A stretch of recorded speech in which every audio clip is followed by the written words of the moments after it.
Hi there. In this video, we'll be covering how to outline a book you're writing. I love outlining. It's the best. Sometimes I will take index cards and just tape them to the wall. Sometimes outlining is as simple as the click of a button. There are so many different ways to outline, and so many ways an outline can help you in the writing process. By the end of this video, you'll learn some of my favorite ways to outline for books, whether it's index cards, mind maps, or even using ChatGPT. And stay tuned until the end of the video for an opportunity I really think you're going to enjoy. Let's dive in.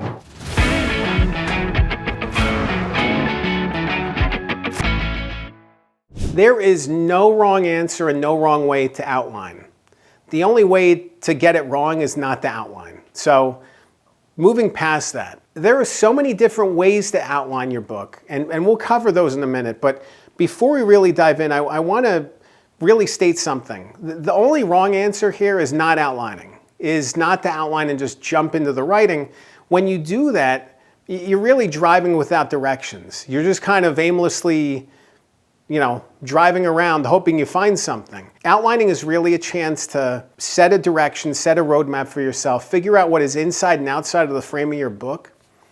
It just makes the writing process that much more efficient and simple. Once you have an outline, you can always change it and adjust it. It's not like it's set in stone. So don't worry if it evolves over time. It should evolve over time. It means you're taking a different approach with the book and making changes to it. But at the same time, outlining gives you that chance to have that direction, to have that path forward.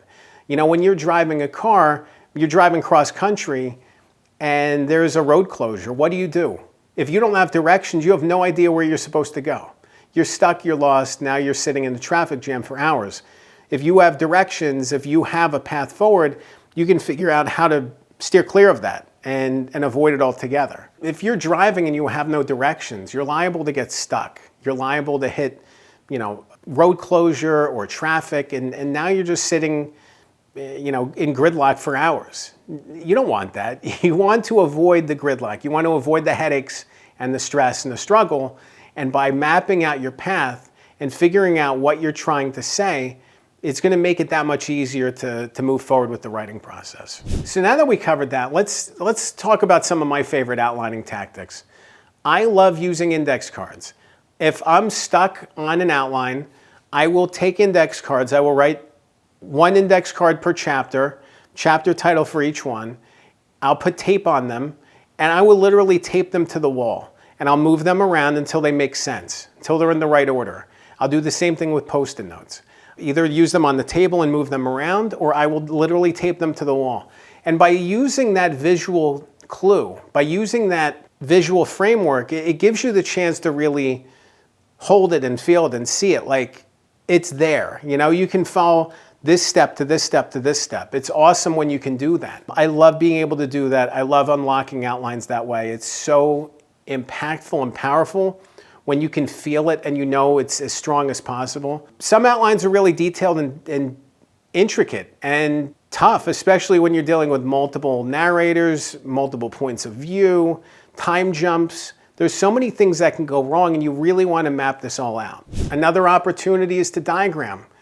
Just write it down. Point A to point B, scribble this, do this, this, this. It's great to be able to just freely write and draw and see what comes out of it, Diagramming can be so impactful and so simple, especially when you're breaking down the book into its elements. What steps do you want the reader to follow? What's the reader journey look like? Diagramming is a great way to do it. Another one is simple bullet points. If you have just a sentence or even a title for each chapter, you can jump through. This happens, then this happens, and this happens.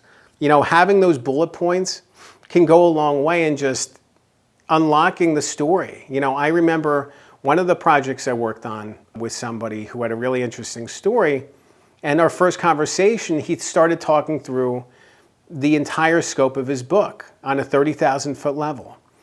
And he mapped out the entire reader journey and outline in bullet points in 15 minutes in a conversation. This happens, then this happens, and this happens. And we were able to map it all out, and it worked. It worked. Sometimes I'll work with somebody as a ghostwriter and spend weeks and weeks and weeks them trying to unlock what they want the outline to be, and they never get there.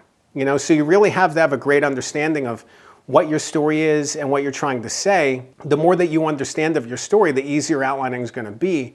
But simple can be better, and bullet points, keep it simple. If you work with bullet points and you like that system, do it. Great. Spreadsheets, same thing. You can put one row for each chapter and just move them around until it all makes sense. Another option I wanted to talk about is AI, specifically ChatGPT or even Notebook LM. There's some really great tools out there that can be very useful in unlocking a powerful outline. This is a starting point. I wouldn't, upload your entire book to AI and tell it, give me an outline to this. I think that's giving it a little too much control. But at the same time, if you told it, I'm writing a book about X, Y, and Z, give me an outline that works for this, you can then use that as a baseline and just adjust it and make it work for you and your story. It's a good starting point.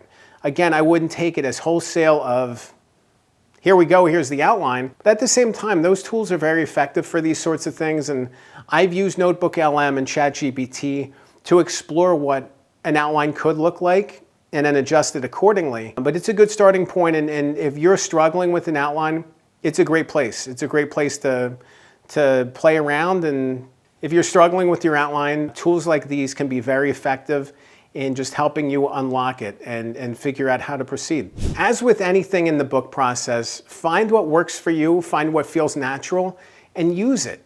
Keep working at it. Outlining is never finished, even as you're finishing the draft.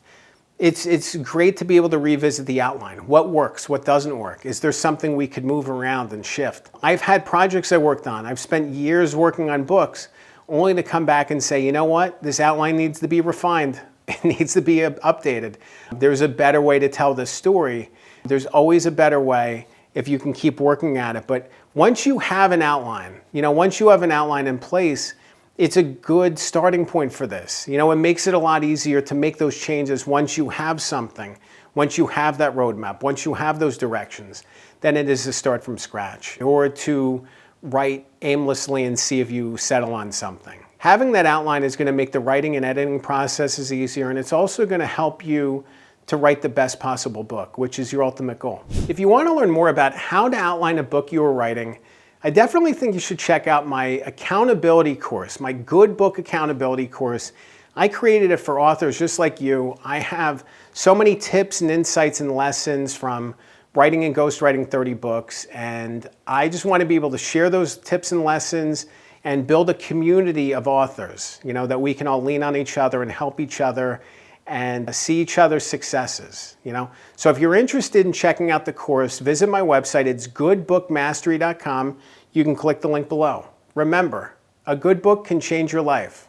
I'm Dan Good. Thanks for watching.